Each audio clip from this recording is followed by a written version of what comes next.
इस बीच बड़ी खबर आपको बताएं, इजरायल का ईरान पर बड़ा हमला देखने को मिला है। ईरान के महशर पर ताबड़तोड़ वार जो है वो देखने को मिल रहा है। इस वक्त ये बड़ी खबर आपको बता रहे हैं, पेट्रोकेमिकल हब को निशाना बनाया गया है। बैलिस्टिक मिसाइल सामग्री से जुड़ा था ये पूरा इंफ्रास्ट्रक्चर। आईडीएफ ने इसको लेकर जानकारी दी है और उसको किस तरह से निशाना बनाया गया वो आप समझिए। तस्वीरें भी निकलकर सामने आई हैं।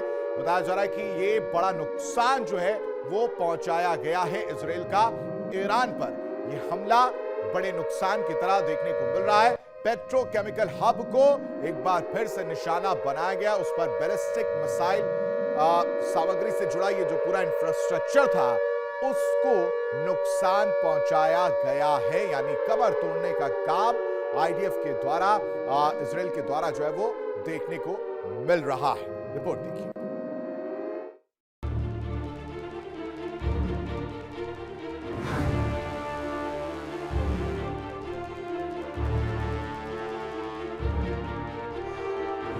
इजरायल, अमेरिका और ईरान के बीच जारी भीषण जंग पर अमेरिकी रक्षा मंत्रालय यानी पेंटागन ने पहली बार आधिकारिक आंकड़े जारी किए हैं।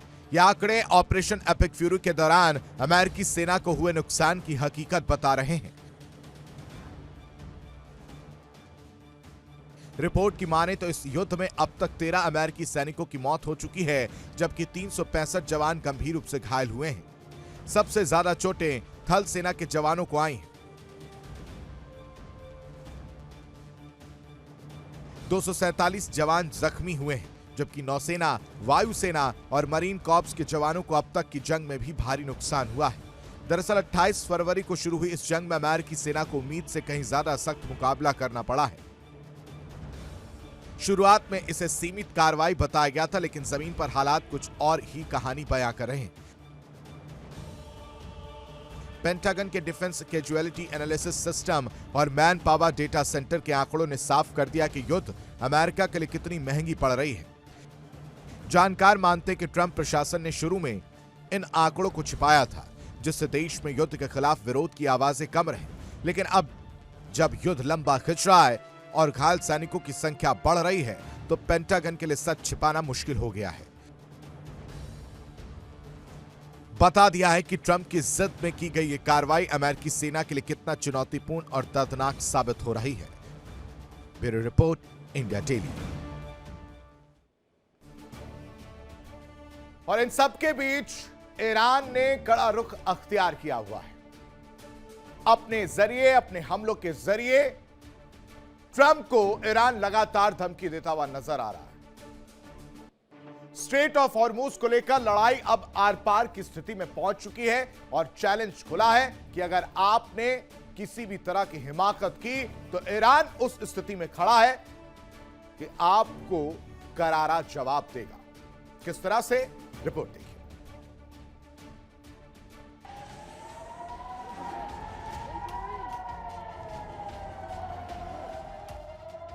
अमेरिकी राष्ट्रपति डोनाल्ड ट्रंप ने ईरान को चेतावनी दी है कि या तो वो उनके साथ समझौता करे या फिर स्टेट ऑफ हॉर्मुज को खोले।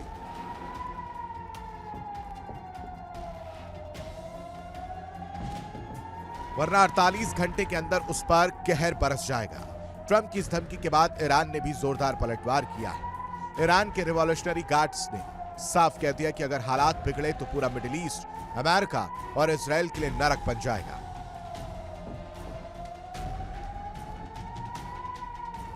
खातम अल अनबिया हेडक्वार्टर के प्रवक्ता इब्राहिम जुल्फिकारी ने बताया कि अमेरिका और उसके सहयोगियों का यह भ्रम कि वो ईरान को हरा सकते हैं, लेकिन उनका यह भ्रम दोनों को भारी नुकसान में डाल देगा।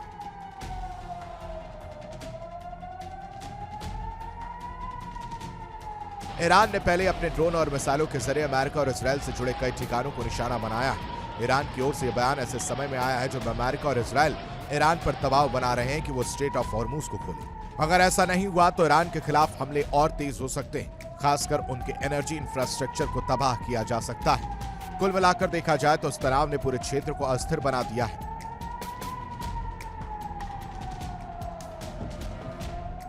युद्ध अब ऐसे मोड़ पर पहुंच गया है, तबाही की ओर मुड़ सकती है। ऐसे वक्त में हर कदम पर सतर्कता और कूटनीतिक समझ की जरूरत सबसे ज्यादा है।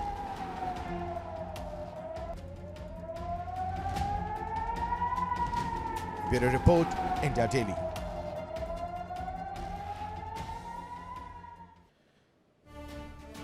और इस बीच बड़ी खबर आपको बताते हैं, पश्चिमी ईरान में 120 ठिकानों पर हमला किया गया है। मिसाइल से इजराइल ने हमला किया है और ईरान की जो लॉन्चिंग साइट्स थी उन पर निशाना लगाया गया। मिसाइल अटैक जो है वो किया गया, मिसाइल से इजराइल ने यह हमला किया है। कहां पर, वो आप समझिए, जो लॉन्चिंग साइट्स थी ईरान की उसको पूरी तरह से तबाह किया गया है ताकि वहां से और मिसाइलें लॉन्च ना की जाएं, उन पर टारगेट किया गया है। जो ईरान है, पश्चिमी ईरान, उसमें 120 ऐसे ठिकाने हैं जिन पर निशाना जो है वो देखने को मिला है। मिसाइल से इजराइल ने ये हमला किया है और पूरी तरह से जो लॉन्चिंग साइट्स है उनको तबाह कर दिया है। और ऐसे करीब 120 ठिकाने हैं जिनको टारगेट किया गया, वो आप इस ग्राफिक्स के जरिए देख सकते हैं जहां पर उसे निशाना बनाया गया है। तो ईरान का आसमान यूएस का कब्रगाह पूरी तरह से बनता हुआ नजर आ रहा है। पश्चिमी ईरान की अगर बात की जाए तो वहां पर भी इजराइल की तरफ से हमला किया जा रहा है, खासकर उन ठिकानों पर जहां से मिसाइल लॉन्च की जा रही है, ताकि वहां से मिसाइल लॉन्च ना हो और ईरान को और ज्यादा नुकसान ना उठाना पड़े। किस तरह से, इस रिपोर्ट में देखिए।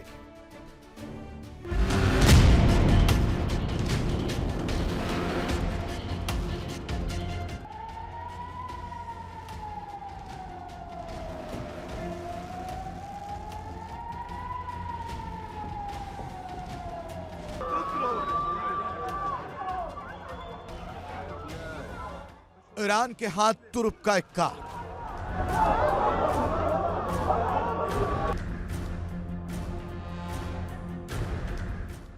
अब होगा घातक प्रहार।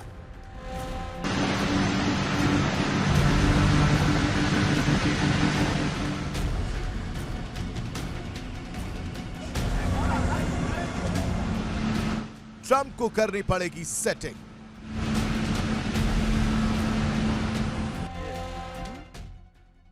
ईरान और अमेरिका के बीच छिड़ा यह युद्ध अब उस मुहाने पर पहुंच गया जहां एक अमेरिकी पायलट की कूटनीतिक कीमत किसी भी मिसाइल से कहीं ज्यादा बड़ी हो सकती है।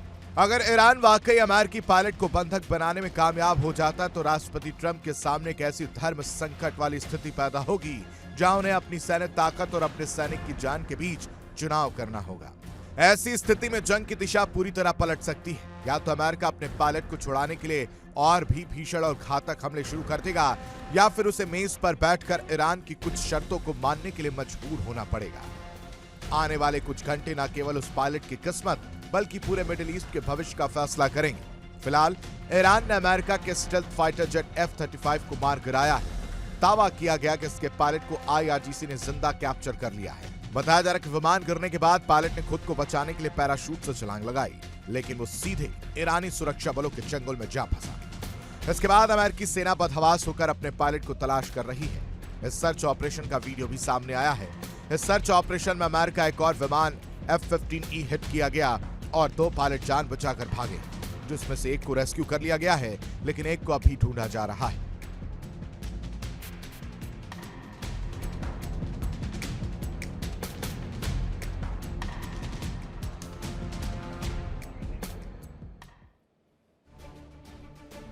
ईरान जंग में अब दोनों पक्ष बुनियादी ढांचों पर भी हमले कर रहे हैं। अमेरिकी सेनाओं ने ईरान के सबसे ऊंचे पुल को मलबे में बदल दिया, तो अब ईरान ने भी कई टारगेट सेट कर दिए। रिपोर्ट।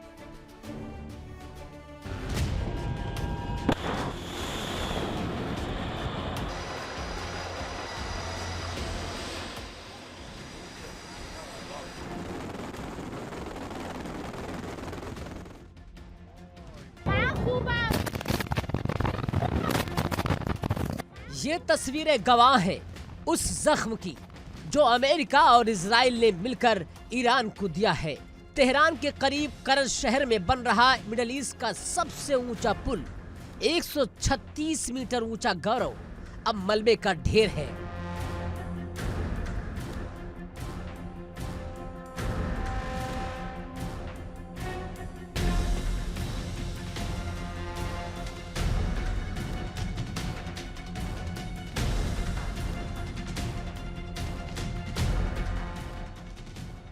डोनाल्ड ट्रंप ने धमकी दी थी कि ईरान को पाषाण युग में भेज देंगे और इस हमले को उसी धमकी का आगाज माना जा रहा है।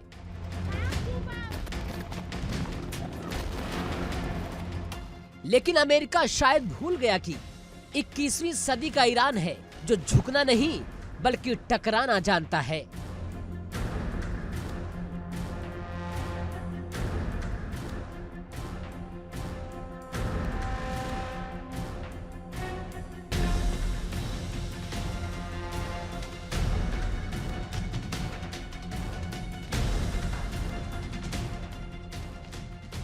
ईरान के विदेश मंत्री सैयद अब्बास अराक्ची ने दुनिया को ललकारते हुए कहा कि ईरानी सरेंडर नहीं करेंगे।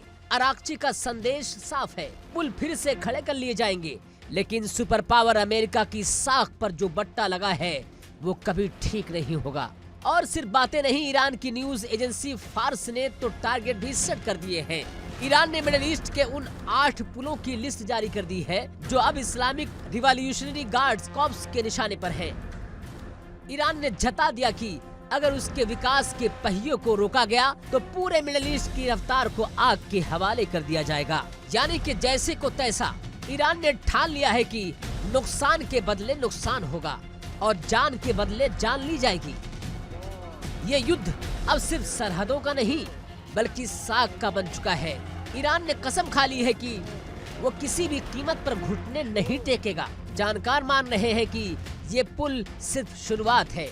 अगर तनाव बढ़ा तो ये आग पूरे महाद्वीप को अपनी चपेट में ले लेगी।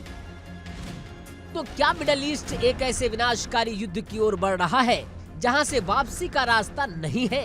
एक तरफ ट्रंप के पाषाण युग वाली धमकी है तो दूसरी तरफ ईरान का पुल के बदले पुल वाला इंतकाम।